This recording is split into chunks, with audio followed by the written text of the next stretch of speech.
I will add details on this back part of the shoe. Even this part is almost unauditable. It would be great to have more details in it. I used 0.1mm chisel with this one. We used our imaginations and creativity for our design.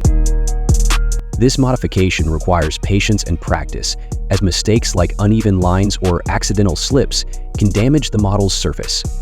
However, with proper preparation and skill, scribing transforms a basic Gunpla kit into a highly detailed and personalized masterpiece.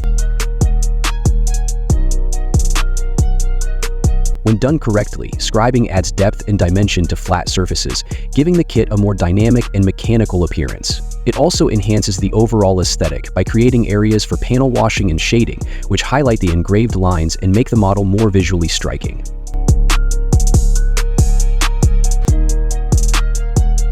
I used 0.3mm on this part to make variable designs and make it look more different.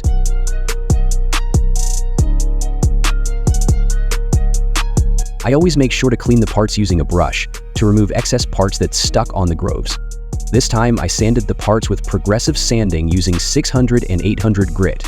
And this is the final results after scribing.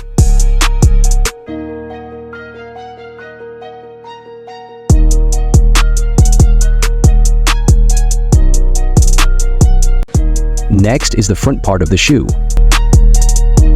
The process begins by carefully planning the scribing layout. Builders often use blueprints, reference images, or their imagination to determine where the new lines will be placed.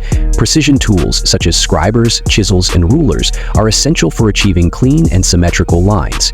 Masking tape or Dymo tape is often used as a guide to ensure straight, consistent scribing. Continue watching till the end and see the final results.